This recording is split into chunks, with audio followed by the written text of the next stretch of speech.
રાજુભાઈ, જુનાગઢ અનુજાતિ સમાજના ત્રીજા સમૂહ લગ્ન સંપન્ન થઈ ગયા છે. જુનાગઢ જિલ્લા અનુજાતિ સમાજના પ્રમુખ વતી અને અમે જુનાગઢ જિલ્લા અનુજાતિ સમાજના પ્રમુખ વતી અમે આયોજન જે અમે આહવાન કર્યું હતું કે આપણે 21 દીકરીના સમૂહ લગ્ન કરવાના છે. 21 ને બદલે 25 દીકરીઓ થયું અને અમારી ટીમ એમાં અમારા રાવણભાઈ પરમાર, સુરેશભાઈ બગડા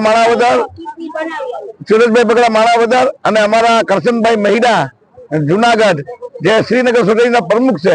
અમારા 4 જણાની મહેનતથી આ જહેમત પૂરી થઈ છે ને આજે 25 દીકરીઓને દીકરા પ્રભુતામાં પગલા માંડ્યા છે. 25 દીકરી દીકરાને મારી વિનંતી છે કે શાંતિથી ઘર સંસાર હલાવે, કોઈ ઝઘડા ના કરે અને પ્રેમથી એના ઘર સંસાર હલાવે એવી એક જુનાગઢ જિલ્લાના અનુજાતિ સમાજના પ્રમુખ વતી હું એને મારી વિનંતી કરું છું. અને આ ત્રીજા સમૂહ લગ્ન અમે સંપન્ન કરેલા છે. આજે જુનાગઢ જિલ્લા અનુજાતિ સમાજ દ્વારા એક સમૂહ લગ્નનું આયોજન કરેલ હતું. જુનાગઢ જિલ્લાના પ્રમુખ રાજુભાઈ સોલંકી દ્વારા 26 દીકરીના સમૂહ લગ્ન જુનાગઢ શહેર ડોક્ટર આંબેડકર નગર પરમારવાડીમાં રાખેલ હતા. તેમાં અતિથિ વિશેષમાં જવાહરભાઈ ચાવડા માન્યશ્રી અને સુપુત્ર રાજભાઈ જવાહરભાઈ ચાવડા પધાર્યા હતા. ગોંડલના ધારાસભ્ય પૂર્વ જયરાજસિંહ બાપુ પધાર્યા હતા. નામી અનામી નેતાઓ આગેવાનો દ્વારા આ જુનાગઢ જિલ્લા અનુજાતિ સમાજના જે 26 દીકરીઓના સમૂહ લગ્ન આયોજન કરેલ હતું તેમાં મુખ્ય ભૂમિકા ભજાવી મહેમાન તરીકે આવી અને આ દીકરીઓને આશીર્વાદ આપ્યા છે.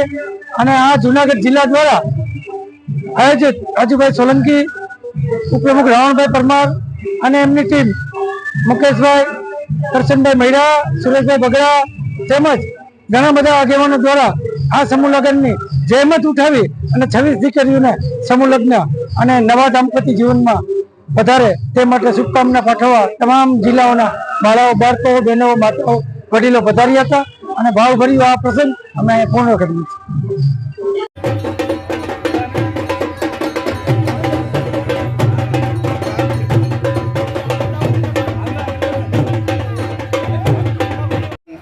સુખી રાખે, એમના જીવનમાં ખૂબ પ્રગતિ થાય અને એને ખૂબ ભગવાન લાંબુ આયુષ્ય આપે અને સમાજમાં એમની ખૂબ સારી સુવાસ ફેલાય એના માટે હું ભગવાનને પ્રાર્થના કરું છું અને ખૂબ સારા ઉછેર સાથે બધા સમાજમાં હળીમળી રહે એવી શુભેચ્છા પાઠવું છું.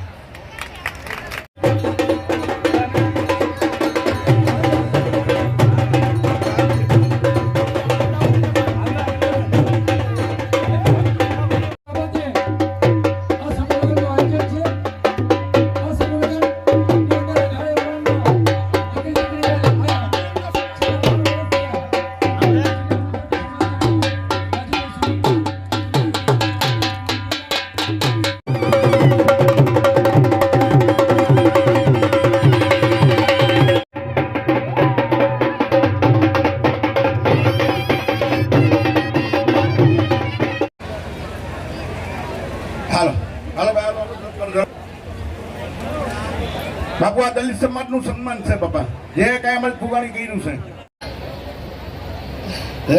આ બાજુ ફોટો